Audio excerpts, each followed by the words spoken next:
probably deeper than that. So if you're part of the fisher folks, you want to be extra careful. If it were in the Bible days, they would have said there will be stormy winds will blow, yeah. So you want to be extra careful about that. So that's it for the weather for today. Let's be informed and let's plan our day accordingly. All righty, how about we get on with some birthdays now? Happy birthday to these amazing individuals. Yeah, it's your birthday. It's your day, one day out of 365. It's your day, one day out of 365.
It's your birthday. It's your day, one day out of 365. It's your day, one day out of 365. Happy birthday, ooh, to you. Happy birthday.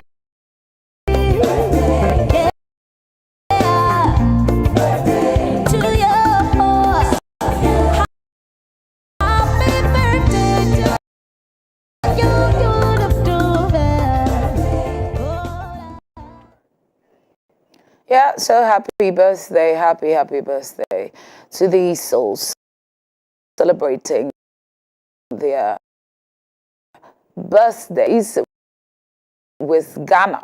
I mean, still Ghana months, right? So we're enjoying with Ghana. There's a special birthday going out to the pastor of one of our very own, Becky. Becky says happy birthday to her pastor, Reverend Samuel A.B. Champon, our Grace Bible Church General Overseer, and she is wishing him a very beautiful happy birthday, saying that the Lord would keep him and may the Lord grant him grace to be able to carry out the kingdom work. Happy birthday, Reverend Samuel A.B. Champon, Hour of Grace Church General Overseer. All right. So that's it for the birthdays. Now, let's keep you updated on what's happening in the international front and on the local scene by way of Wake Up Buzz.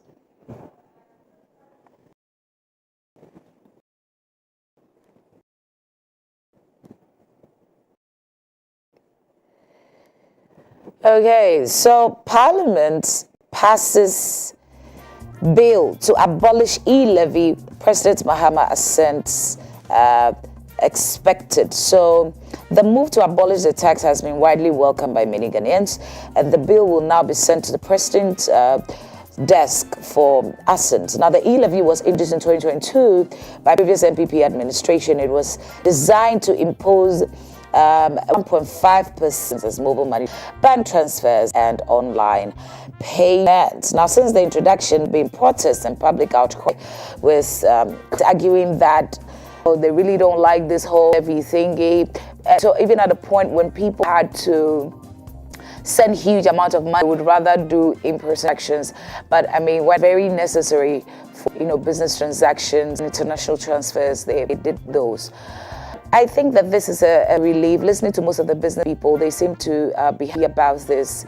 I just know what other means. I mean, the minister has been talking about the very lucrative ways to be able to cover some cash for the national coffers. Let's see how that goes. E-levy should be scrapped by close of day today. All right. Now, Edu Boahene and wife sue AG and Iyoko over 200 million bail condition. Well, my opinion, if you have about 27 houses, just sell one and use it to pay the bill. But they are saying that they're not comfortable. They feel that the excessive bill amounts to pay, that's 120 million bill for the man, that's Edu Boahene, and then 80 million for the wife, appear to be designed to circumvent constitutional detention limits. And they feel like they're making them pay too much, and they're actually suing the Economic and Organized Crime Office, and then the Minister of Justice, that's Dr. Dominic Ayine. I don't know how that fly, but it is what it is.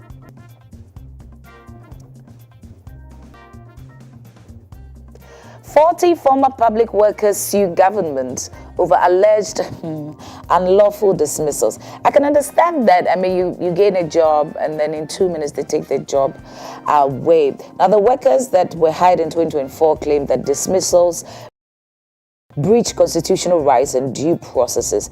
Now, I think that the explanation has also been that if you've been employed after December 7th, the government feels it's, first off, it's not right, because after that there's been voting and a new government is coming. So how about you wait for them to come in, go through due process and employ you?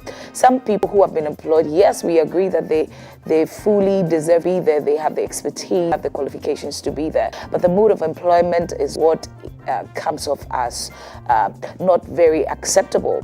And so they just want to probably reform, look at the mood of recruitment, so that it is not that because a government is leaving, they've allowed about 1 million people to just go into offices. What are they doing? What are going to be their job descriptions? Are we just going to be paying money from the taxpayers, coffers, to these people not knowing what they are doing? Is it just political appointments? These are the things that we should be looking at. So yes, the people who lost their jobs, unfortunately, 40 former public workers sue government over alleged unlawful dismissals. Let's see how that goes over time.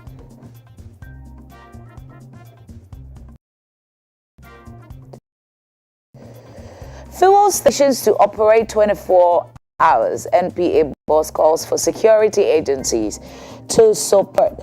So the chief executive of the National Authority, NPA, Gwyn Kujo Tamaklo, has indicated that his outfit is collaborating with various security agencies to ensure the safety of customers and personnel at fuel stations. Working 24 will be a problem. Yes, of course, it's going to open up some employment doors for other people. But I was also thinking of security. We've seen people being robbed at fuel stations with the idea that, oh, there's money available, it's a fuel station.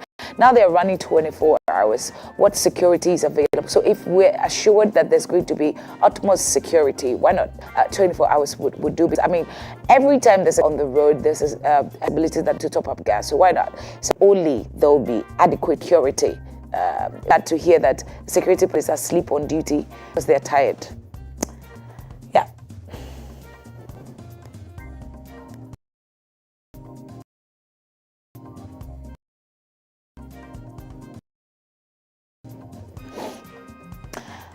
Amewu released Peter Amewu, after national security arrest over Sky Train scandal. This big issue.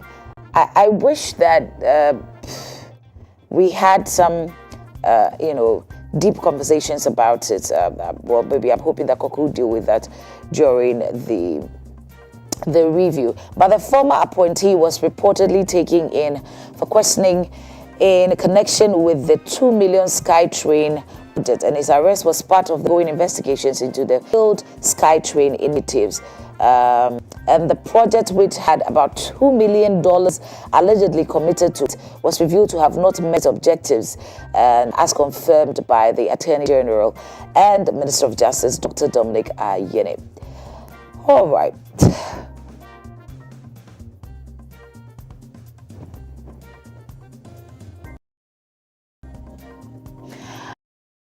Mahama nominates 71 persons for the appointment as DCEs. So actually the list is out. There's a huge appointment for the MMDCEs. We're looking at municipal, metropolitan appointments of these DCEs. And 71 persons of these ones are the DCEs. So President John Mahama, in accordance with the 1992 Constitution, nominated some persons for appointment to the Office of District Chief Executives, pending approval by respective assemblies. So running through the list, we're looking at Stephen Adomo, Prakumi Hohwe, Nicholas Kobla, Lashi, South K2. Before someone will say that I'm dwelling on the Volta region alone, let's go to OT. Dr. Sam Suraj Isaka, Akan Buem. We are looking at Parke Davis, Machigbe, in the Hafo region, Joseph Akparibo. South, no, it's Sunafo South, Benjamin Yinka, and then in the Bono region, Brekum West, Collins Asuma, and many others. Well, we just hope that they don't take the positions that look pretty, but get to work.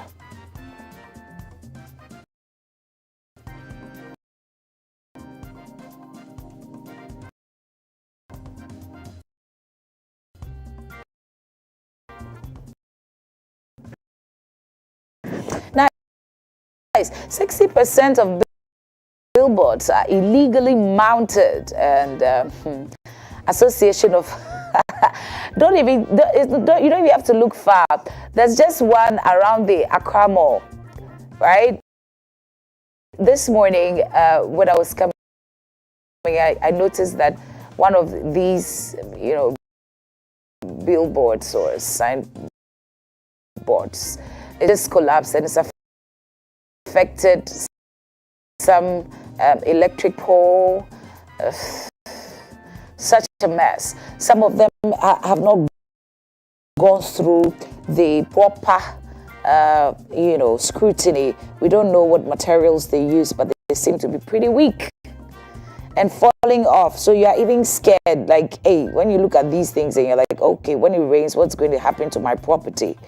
So I feel that that's a good call. We really need to.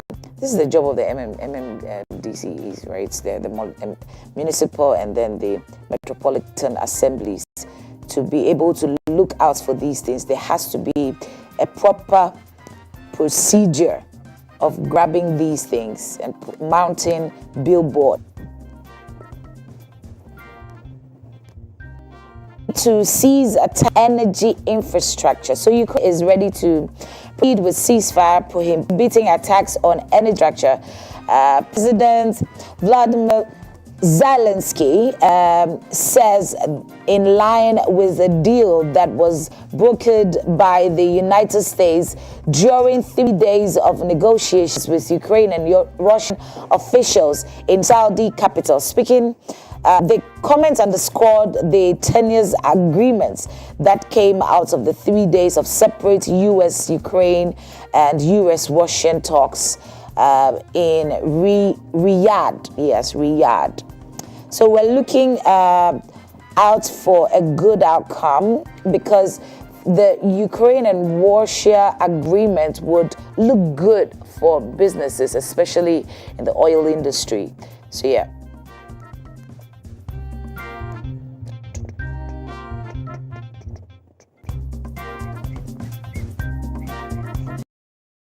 Sudan Army, so in Sudan, Army forces tithing grip to Khartoum as parliamentary retreat. South Sudanese army officiated troops in Republican Palace on Tuesday after the military gained control in the palace from a parliamentary group. Assistant Commander-in-Chief of the Armed Forces, General Yasser Al-Attah, inspected forces at the palace and updated them on current fighting. On Friday, the military retook the Republican Palace, the pre-war seat of government, in a major symbolic victory for the Sudanese military in its nearly 2 years of war against rapid support forces.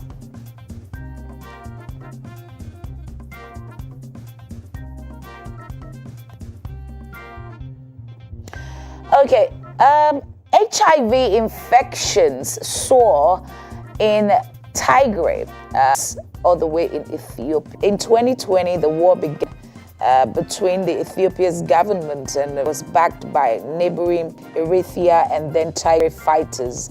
Now, the average monthly positive rate has increased considerably. That's a big worry.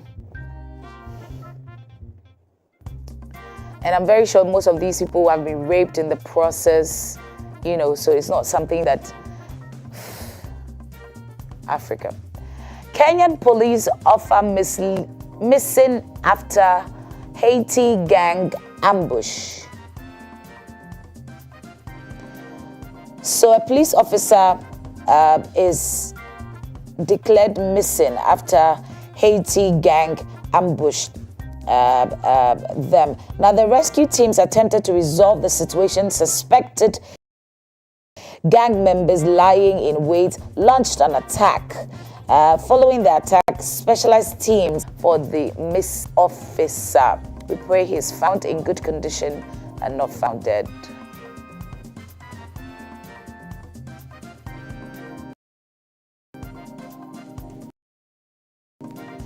Now, Niger junta sets out 5-year transition to constitutional rule. I think that's also some subtle conversation that's happening here in Ghana, how long it will take for, governments to rule.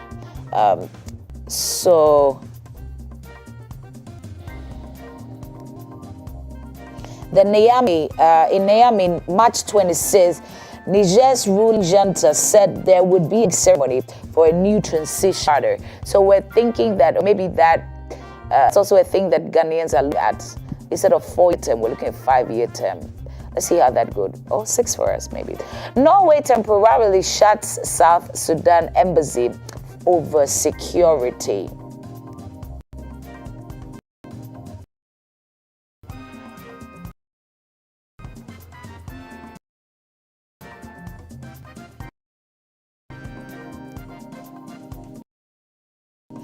And in Uganda's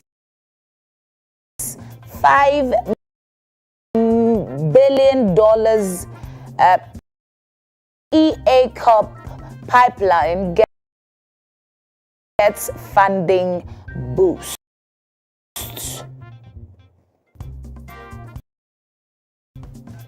And that is the last story for international news by way of Wake Up Buzz. How about we take a break? And then when we get back, there'll be more discussions.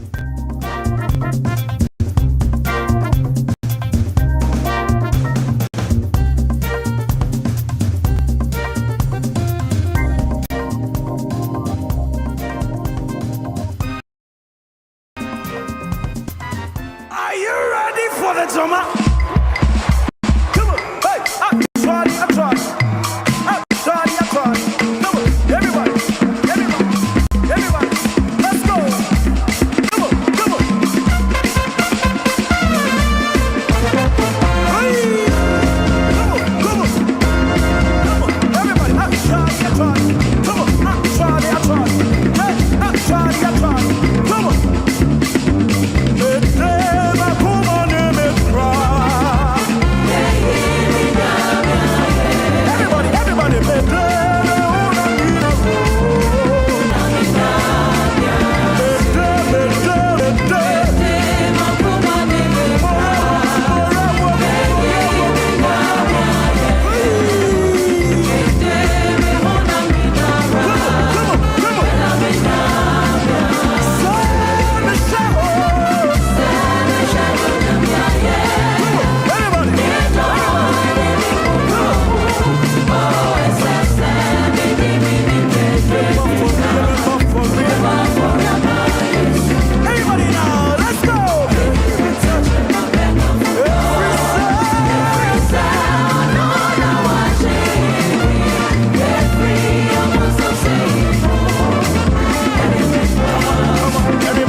Okay, so you heard that Jama was celebrating our victory.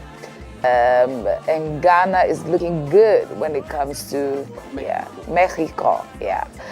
Okay, so Callistus is here to keep us updated on what's happening in the world of sports. Callistus, take us away. All right, thank you, Biadela. But it's, once again, and I'm much appreciative of everything right here. It's Sports Break right here on Wake Up Africa. And also, have mixed feeling a bit down, disappointed and all that. Yes, the excitement is for the very fair Gaborone 2026. And then on the other hand, what's making me sad and disappointed, in the space of 1 month, we are going to have under 20 championship that will be staged in Ivory Coast. And in one moment, the government of the day says, no, we can't host the whole of Africa. They don't have money, brother. It's not about money. They have the facilities. We went there for Africa. You don't even want to disclose the budget.